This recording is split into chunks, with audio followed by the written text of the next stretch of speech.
मराठी विनोदी कविता एक झलक. यामध्ये मराठी हास्य कवितेचा थोडासा इतिहास आहे, काही मंडळींची उदाहरणं आहेत आणि आपण सगळे कवी असल्यामुळे तुमच्या ज्ञानातही थोडीशी भर टाकावी यासाठी हा कार्यक्रम आहे. सखूबाई साळूबाई लग्नाला चला, तुम्ही लग्नाला चला. सखूबाई साळूबाई लग्नाला चला, तुम्ही लग्नाला चला. उंदराची गाडी त्याला मांजराची जोडी. ईदभर गाडी त्यात खंडीभर गडी. जेवायला केली चिखलाची कडी आणि दगडाची वडी. इथं काही जेवायचं नाही तिथं काही खायचं नाही. इथं काही जेवायचं नाही तिथं काही खायचं नाही. तुम्ही मात्र आल्या बेगर अजिबात राहायचं नाही. लग्नाला चला, तुम्ही लग्नाला चला. अशी गमतीदार गाणी म्हणत पूर्वीचे लोककलाकार रसिकांचं रंजन करत. मराठी हास्य कवितेचं हे मूळ अशा लोकसंगीतात आणि संत वाङ्मयात आहे. लोकशिक्षणासाठी संत एकनाथांनी भारुडांमधून जनरंजन केलं. पूर्वी कीर्तन, लोकनाट्य, तमाशा यामध्ये विनोदी काव्यांची प्रकरण असे. सादरीकरणासाठीच हे काव्य लिहिलं गेलं. आधुनिक मराठी काव्य परंपरेमध्ये विनीचं नाव म्हणजे अष्टपैलू कवी केशवकुमार, अर्थात आचार्य प्रल्हाद केशव अत्रे. विडंबनकार म्हणून त्यांची एक विशेष ख्याती आहे. विडंबन या शब्दाचा मूळ अर्थ अनुकरण असा आहे, पण प्रस्थापित कवींच्या काव्यातील दोष दाखवण्यासाठी आचार्य अत्रे यांनी विडंबनांचा अतिशय प्रभावी वापर केला. पाखरा येशील कधी परतून या कवितेचं त्यांचं विडंबन बघा. बायको आली आज परतून, बायको आली आज परतून, 12 महिने तब्बल बसली माहेरी जाऊन. बायको आली आज परतून, वाटू लागले नवऱ्याला ती गेली काय विसरून. झोपून झोपून रोज एकटा गेलो कंटाळून, थकून गेलो सक्तीचे हे ब्रह्मचर्य पाळून. येईल तेव्हा टाकीन घराचा रंग महाल करून, आई बाबा तात्या माये घेतील डोळे झाकून. बायको आली आज परतून, बायको आली आज परतून. त्या काळी दत्तू बांदेकर यांनीही अनेक हास्य रचना लिहिल्या. त्यातला हा एक फटका. भल्या माणसा तुझ्या हिताची गोष्ट सांगतो विसरू नको. भल्या माणसा तुझ्या हिताची गोष्ट सांगतो विसरू नको. फुटपाथ सोडून कधीही रस्त्याने तू चालू नको. एक बायको जिवंत असता आणि दुसरी करू नको. घरी बायको बडबड करता वाद तिच्याशी घालू नको. जेवण मिळते फुकट म्हणून लाडू जिलब्या खाऊ नको.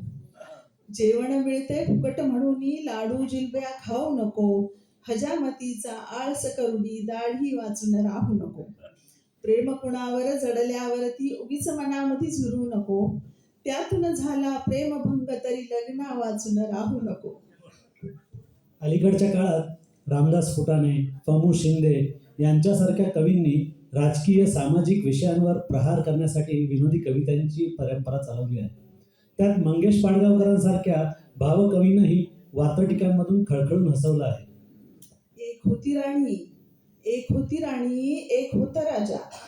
एक होती राणी, एक होता राजा.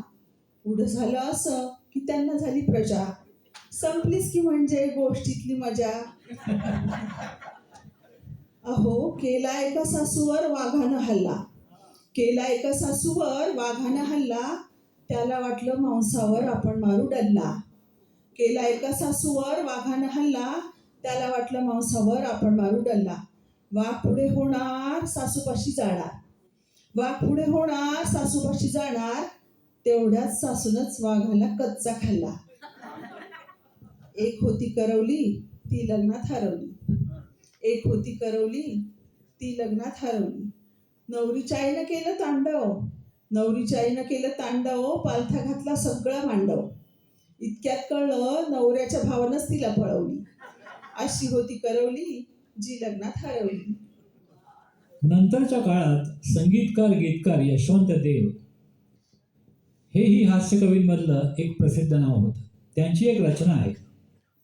यांच्यासारखा पती बरोबर घेऊन सोबतीला. यांच्यासारखा पती बरोबर घेऊन सोबतीला. एक तरी जन्म काढून दाखव म्हणावं सावित्रीला. यांच्यासारखा पती बरोबर घेऊन सोबतीला. एक तरी जन्म काढून दाखव म्हणावं सावित्रीला. सत्यवानाची जात वेगळी, अहो सत्यवानाची जात वेगळी, केवळ सद्गुण खाणी. मिरवलीस तू घेऊन त्याला म्हणून त्याची राणी. मंगळसूत्रात गुंफून दाखव आमच्या या रत्नाला. एक तरी जन्म काढून दाखव म्हणावं सावित्रीला. विनोदी काव्य मंचावरून मुंबईच्या अशोक नायगावकर या कवीनं रसिकांना खळखळून हसवलं आहे. शाकाहाराची हिंसा दर्शवणारी त्यांची कविता प्रसिद्ध आहे. गळ्याशी नख खुपसून, गळ्याशी नख खुपसून अंदाज घेत क्रूरपणे त्वचा सोलली जाते आहे दुधी भोपळ्याची. सपासप सुरी चालवत कापा काप चालली आहे कांद्याची. आग आग होती आहे डोळ्यांची. हे हे भाजलं जातंय वांग, निथळतंय त्वचेतून पाणी टप टप. तडतडते मोहरी ही अखेरची फडफड. मक्याच्या कणसाला दिलंय विस्तवाच्या तोंडी आणि वर मीठ तिखट लिंबू चोळलं जातंय जखमांवर. हे काय चाललंय युगानुयुगे शाकाहारी, हे काय चाललंय युगानुयुगे, हे काय चाललंय. उपहास, उपरोध, अतिशयोक्ती, अपेक्षाभंग, विसंगती, मूर्खपणा अशा विनोदाच्या सर्व तंत्रांचा कुशल उपयोग हास्य कवितेत करावा लागतो. प्रकाश पठारे या हास्यकवीनं अशिक्षित पालकांमधलं इंग्लिश मीडियमचं फॅड आपल्या कवितेत टिपलं आहे. शेजाऱ्याचं कार्ट जसं इंग्लिश शाळेत गेलं तसं माझं डोकंच फिरलं. मी पण ठरवलं काय व्हायचं ते होईल, पण माझं बी पोरग आता इंग्लिश शाळेत जाईल. रात्रभर जागलो, फुटपाथला थांबलो. जसा हातात फार्म आला तसा जोशाला धरला आणि फॉर्म भरला. नाही शिकला बाप कधी, नाही शिकली आजी, पण पोरग तर गेलं ना माझं ज्युनियर KG मध्ये. साईबाबांनी गोंडस पोरग शाळेमध्ये जाऊ लागलं. ABCD घरामध्ये म्हणू लागलं. वर्ष जशी गेली तसं पोरग शहाणं झालं. पाठीवरलं दप्तर तेवढं जड जड होत गेलं. थँक्यू काय, सॉरी काय फाड बोलतो. जय महाराष्ट्र लिही म्हटलं तर इंग्लिशमध्येच लिहितो. माझी त्याची भाषा वेगळी हळूहळू कळू लागलं. दोघांमधलं अंतरही हळूहळू वाढू लागलं. त्या काळी मधु साळुंके नामक एक ज्येष्ठ वैदर्भी कवी होते. त्यांनी आपला एक खास ठसा असा उमटवलेला आहे. हवाई सुंदरी नावाची त्यांची एक कविता आहे.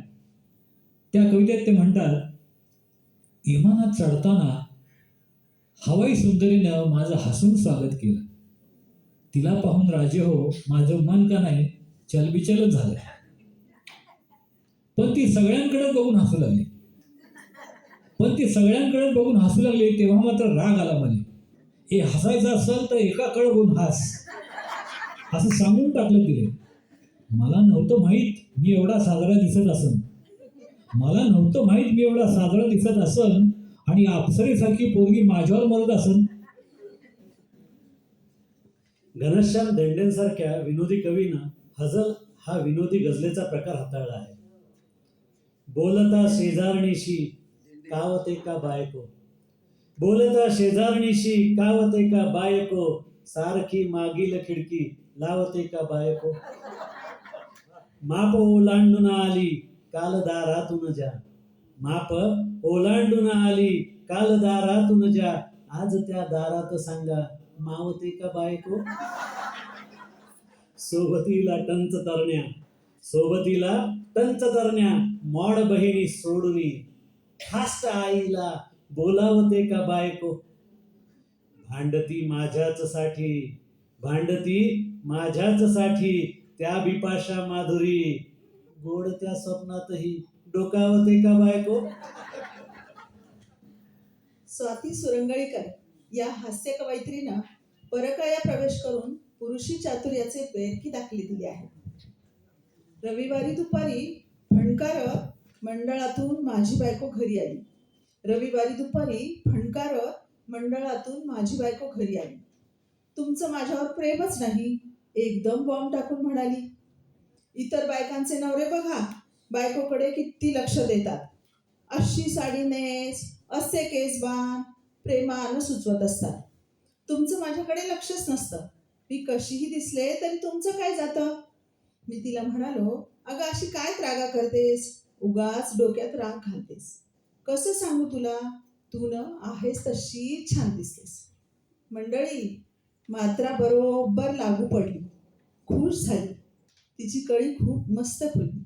आणि आता सुज्ञ लोकांना सांगायला हवं का आमची दुपार कशी गेली. अतिशय विनोदी आणखी एक कवी म्हणजे सादिक उस्मान नगारसे.